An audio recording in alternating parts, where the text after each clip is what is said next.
Assalamualaikum warahmatullahi wabarakatuh adik-adik. Waalaikumsalam warahmatullahi wabarakatuh. Ya. Jadi bagaimana semua? Puasa? Puasa. Alhamdulillah ya. Rajin-rajin puasanya ya. Ya. Bagaimana kabarnya semua? Baik. Alhamdulillah. Luar biasa. Allahu Akbar. Ya, jadi itu yel-yel kita ya. Ya. Siap dalam mengikuti pelajaran? Siap. Kalau siap, naikkan alat tulisnya. Dan sebelum kita melanjut ke pembelajaran, terlebih dahulu kita berdoa. Di sini kakak akan pilih yang pimpin doa. Atau kalian unjuk diri sendiri, siapa yang mau pimpin doa? Angkat tangan saja adik-adik. Jangan ada yang malu ya. Siapa yang mau pimpin doa? Saya. Ya, Saya. pimpin ya. Untuk doa kita. Pulangnya saya. Ya. Silakan Muhammad Iqbal. Assalamualaikum warahmatullahi wabarakatuh. Waalaikumsalam warahmatullahi wabarakatuh. wabarakatuh. Teman-teman, sebelum kita menjalani pelajaran ini, marilah kita berdoa menurut agama dan kepercayaan masing-masing. Berdoa dimulai.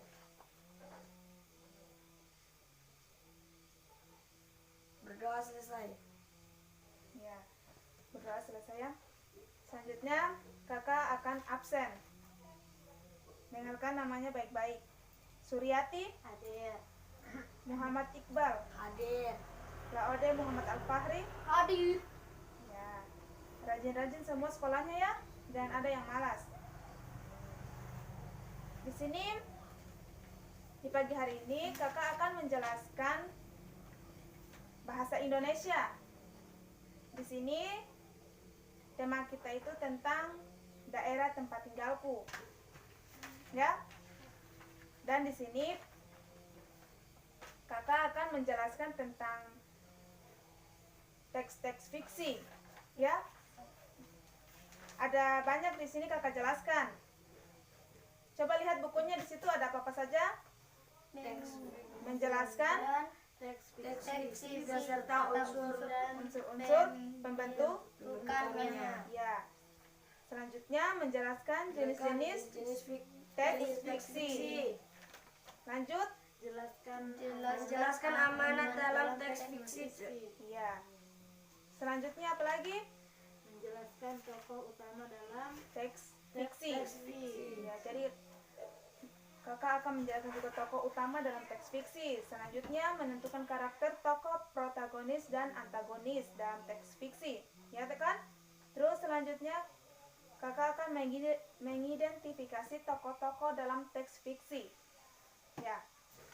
Jadi kakak akan menjelaskan satu persatu supaya kalian paham. Ya. Adik-adik tahu apa itu teks fiksi? Tidak. Ya.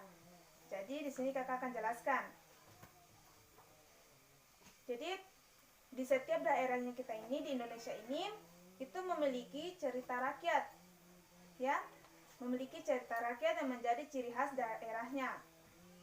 Cerita rakyat yang termaksud salah satu jenis teks fiksi.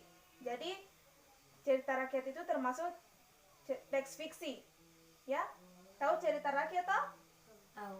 Seperti apa? Dongeng. Dongeng-dongeng, buku dongeng seperti itu ya. Ya. Tahu dongeng toh? Tahu. Seperti apa? Cerita Kecil. Ya, kecil. cerita si Ayam kancil. dan rumah. Iya.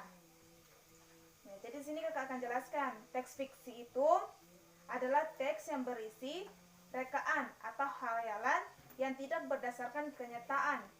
Berarti dia tidak nyata. Ya.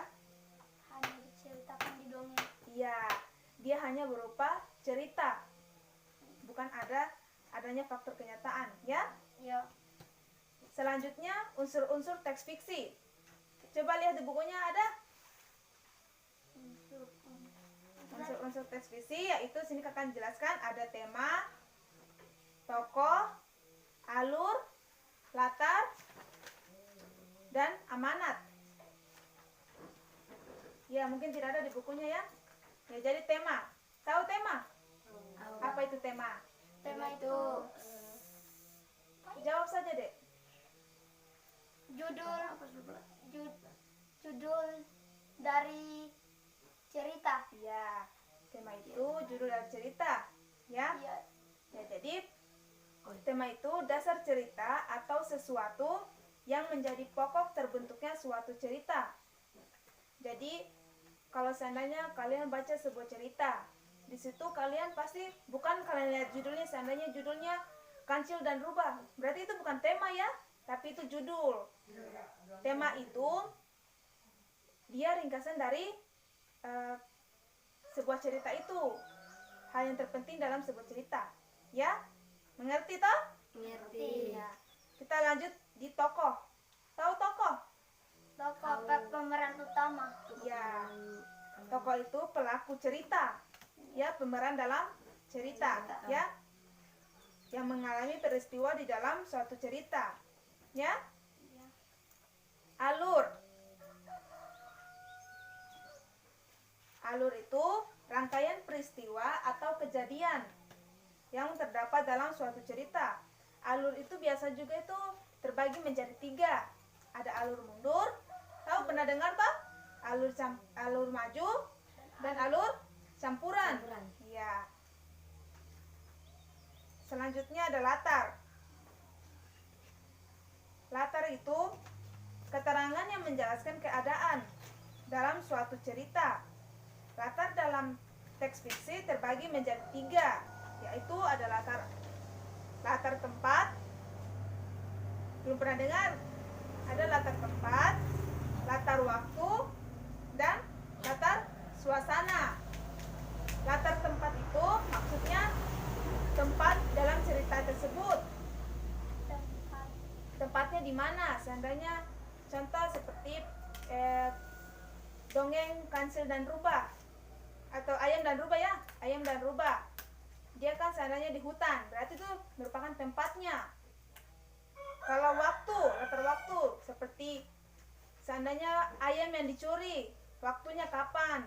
Seperti itu, ya. Suasananya itu mungkin suasananya senang, sedih, seperti itu ya. Mengerti? Mengerti. Ya, sekarang amanat. Amanat itu pesan moral atau pesan yang terkandung dalam sebuah cerita. Mengerti? Mengerti. Kita lanjut pada bagian kedua. Yang kedua tadi apa? Menjelaskan apa tadi? Menjelaskan jenis-jenis fiksi. Ya. Yang kedua menjelaskan jenis-jenis teks fiksi. Jadi teks fiksi itu ada beberapa jenis-jenisnya. Ada 3 ya. Ada cerita rakyat, cerpen, dan novel. Itu merupakan teks fiksi, jenis-jenis teks fiksi. Tahu novel toh? tidak. Tidak tahu novel? Ya. Novel itu buku cerita. Kita masuk ke cerita rakyat dulu. Yang pertama, cerita rakyat. Jadi cerita rakyat itu adalah cerita dari zaman dahulu yang hidup di kalangan masyarakat dan diwariskan secara lisan. Cerita rakyat juga dapat dibedakan menjadi 5 jenis, yaitu ada cerita jenaka, mite, fabel, legenda, dan sage. Sage itu seperti apa? Ya, di sini kakak akan jelaskan cerita jenaka itu seperti apa, cerita fabel itu seperti apa. Ya, jadi kalian jelaskan, jadi kalian dengarkan ya. Jadi cerita jenaka itu adalah cerita penghibur yang membangkitkan tawa, jenaka, keriangan atau sindiran. Contohnya dia seperti cerita Si Kabayan dan cerita Abu Nawas. Ya. Pernah dengar ceritanya Si Kabayan? Tidak pernah. Tidak pernah.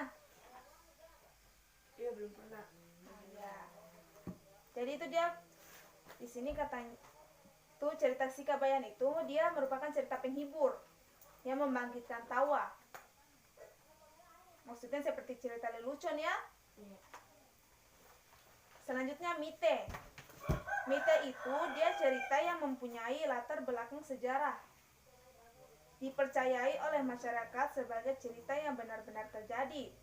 Dianggap suci, banyak mengandung hal-hal ajaib, dan umumnya ditokohi oleh dewa. Contohnya seperti cerita Nyi Roro Kidul dan kisah Dewi Sri. Siapa yang pernah nonton Nyi Roro Kidul? Ya, pernah nonton semua ya?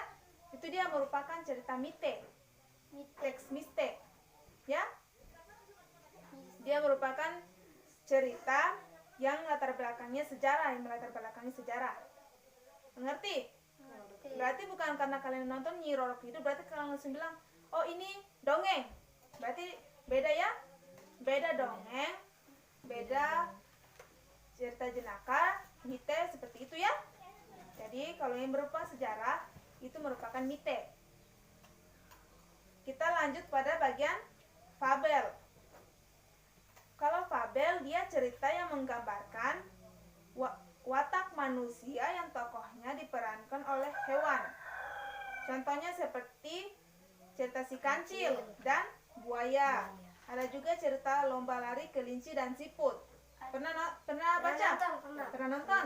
Oh ya. Itu merupakan cerita fabel. Kalau yang cerita yang berhubungan dengan yang diperankan oleh hewan, itu dia merupakan apa tadi? Fabel. Ya. Selanjutnya legenda. Legenda dia cerita rakyat pada zaman dahulu yang ada hubungannya dengan peristiwa sejarah. Contohnya dia seperti cerita terjadinya Rawa Pening dan cerita asal-usul nama Banyuwangi. Pernah nonton atau baca? Asal-usulnya nama Banyuwangi? Tidak. Apa yang pernah dinonton, Dek? Ceritanya apa? Asal-usul Banyuwangi. Asal-usul nama Banyuwangi. Ya. Selanjutnya Sage. Tadi Laude Muhammad Al-Fahri bertanya, Sage itu seperti apa? Ya toh? Jadi di sini kakak akan jelaskan. Sage itu dia cerita rakyat yang bersifat legendaris tentang kepahlawanan atau petualangan yang mengagumkan. Mengerti? Jadi dia contohnya itu seperti cerita Tutur Tinular dan cerita Jaka Tingkir. Siapa yang pernah nonton itu hari kisah Tutur Tinular? Saya. Pernah toh? Ya. Ya. Jadi itu dia merupakan cerita Sage. Ya, teks Sage. Cerita rakyat yang tentang kepahlawanan. Kita lanjut dalam jenis teks fiksi yang kedua yaitu cerpen. Pernah dengar? Apa kepanjangan cerpen? Tidak. Tidak ada yang tahu kepanjangan cerpen? Tidak. Cerpen itu cerita pendek. Jadi ceritanya dia pendek. Ya, jadi cerpen itu dia cerita pendek yang berisi cerita tokoh pada suatu kejadian. Ya, jadi yang ketiga itu novel. Novel itu adalah cerita rekaan yang berisi rangkaian peristiwa kehidupan seseorang beserta orang-orang yang berada di sekelilingnya. Mengerti maksud dari pengertian novel? Tidak. Iya, jadi ini dia kayak dia berupa cerita orang-orang yang ada di sekelilingnya. Berarti dia kayak fakta, ya, kenyataan yang dibuatkan dalam bentuk novel. Mengerti? Mengerti. Ya. Kita lanjut pada bagian ketiga. Coba Suryati. Bacakan yang ketiga apa maksud apa? Yang ketiga itu menjelaskan tentang apa? Menjelaskan tokoh utama Yang Jelaskan ketiga deh. amanat. Iya. Menjelaskan amanat dalam teks fiksi. Ya, menjelaskan amanat dalam teks fiksi. Jadi di situ masih ingat tadi penjelasan kakak? Amanat itu tadi apa? Suatu pesan yang harus disampaikan. Ya. Amanat itu dia pesan moral dalam suatu cerita. Ya, pesan yang terkandung dalam suatu cerita. Mengerti? Di sini kakak akan jelaskan lagi. Jadi amanat itu tadi merupakan pesan yang terkandung dalam suatu cerita. iya, suatu cerita. Amanat juga dapat dipahami setelah kita membaca keseluruhan teks. Ya.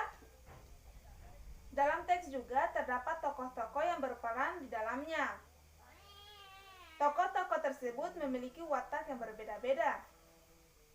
Ada tokoh yang berwatak positif dan ada tokoh yang berwatak Negatif. ya. Positif itu apa? Yang berwatak positif? Yang berwatak positif itu berarti yang bersifat Fatal. baik. Baik. Nah, kalau yang negatif itu yang bersifat Jahat. jahat, ya. Contoh watak positif juga itu, contohnya seperti yang penyayang, rendah hati, ya toh? Baik. Suka menolong dan Baik. baik, jujur, ya. Itu merupakan sifat positif. Yang termasuk dalam contoh watak negatif yaitu seperti sifat sombong, apalagi jahat, apalagi kikir, angkuh, ya serakah, pembohong, ya.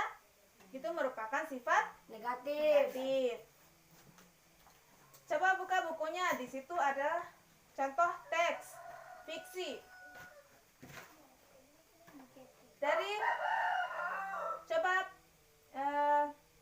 kakak suruh dulu Muhammad Iqbal baca sampai di titik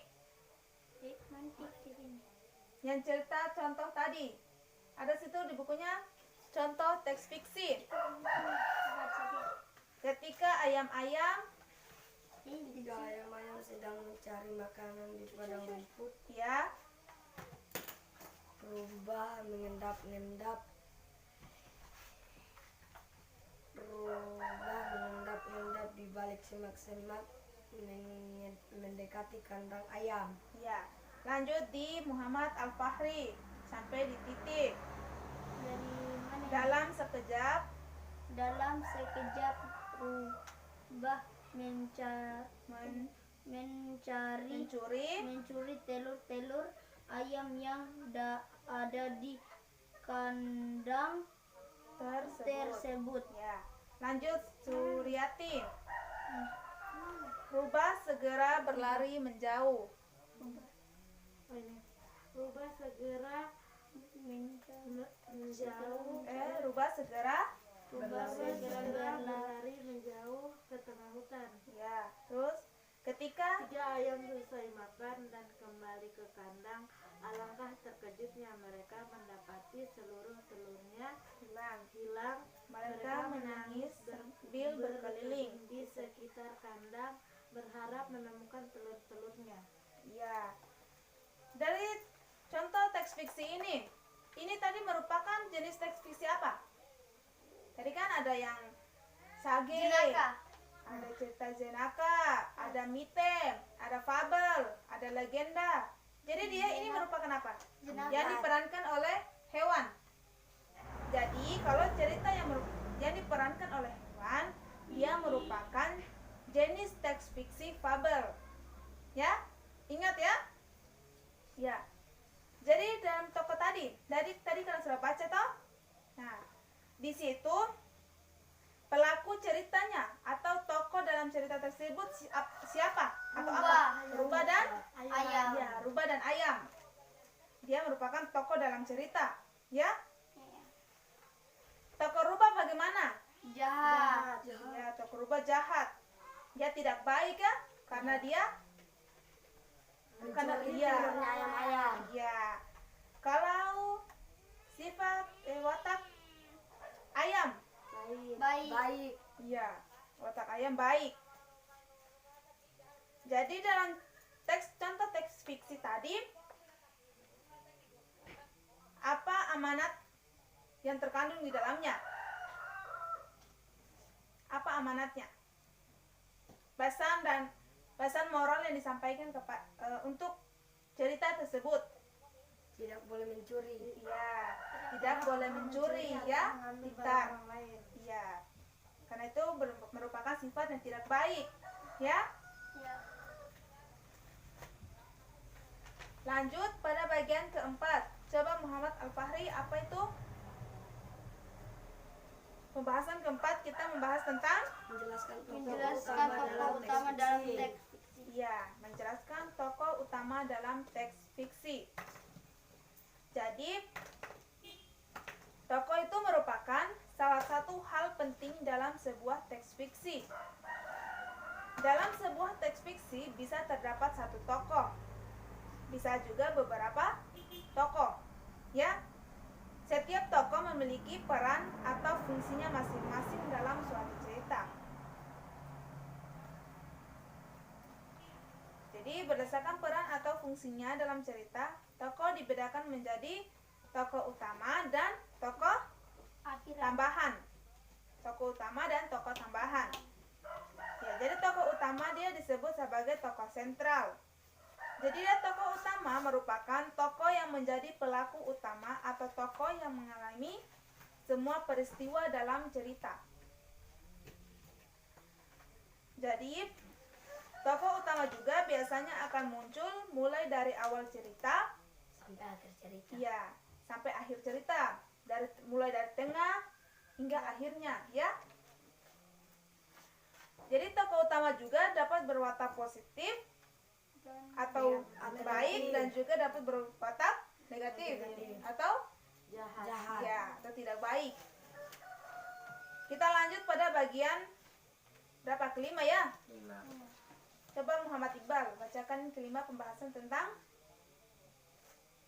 Menentukan karakter tokoh protagonis dan protagonis, dan antagonis. antagonis dalam teks fiksi. Ya. Jadi dalam teks fiksi juga di situ terdapat karakter tokoh protagonis dan antagonis. Pernah dengar kata protagonis dan antagonis? Belum pernah. Belum pernah? Ya. Ya. Itu di sini kakak akan jelaskan. Jadi setiap tokoh utama dia memiliki dua sifat, yaitu positif dan negatif. Jadi tokoh yang memiliki sifat baik disebut protagonis. Ya, positif dan atau protagonis. Nah, tokoh yang memiliki sifat tidak baik disebut antagonis. Ya. Kita lanjut tentang mengidentifikasi tokoh-tokoh dalam teks fiksi. Jadi, dalam teks fiksi terdapat tokoh-tokoh yang berperan sebagai tokoh utama dan tokoh tambahan. Ya, jadi tokoh utama adalah tokoh yang menjadi pelaku utama dan tokoh yang mengalami semua peristiwa dalam cerita. Ya, jadi kalau tokoh tambahan adalah tokoh yang hadir sebagai tokoh pendukung dari tokoh utama. Mengerti maksudnya? Mengerti. Ya, kalau tokoh utama berarti dia pelaku utama ya. Kalau tokoh tambahan dia hanya membantu atau mendukung tokoh utamanya. Ya. Jadi cara menentukan peran tokoh dalam cerita dengan membaca secara keseluruhan teks cerita tersebut. Begitu pula cara menentukan watak atau karakter yang berbeda. Ya, kalau begitu siapa di sini yang pernah baca cerita tentang kura-kura dengan monyet?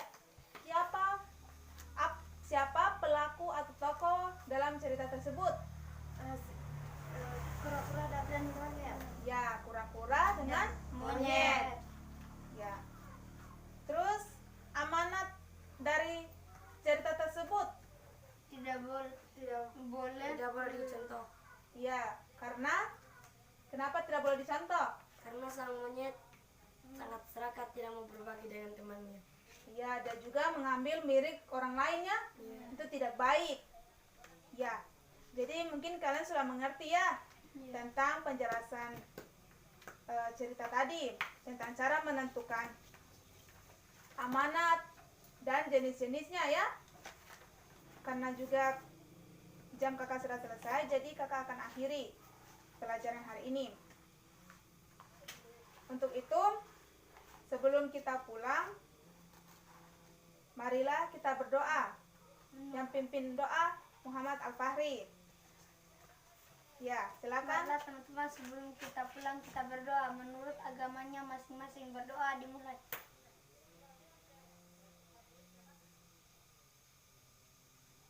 Berdoa selesai. Ya, doa selesai. Terima kasih adik-adik. Semoga pelajaran kita hari ini dapat bermanfaat untuk kita semua. Dan dipelajari terus ya pelajarannya, mulai dari yang kemarin, minggu kemarin dan minggu ini. Ya, terima kasih semuanya. Kakak akhiri dengan ucapan wabillahi taufiq wa hidayah. Wassalamualaikum warahmatullahi wabarakatuh. Waalaikumsalam warahmatullahi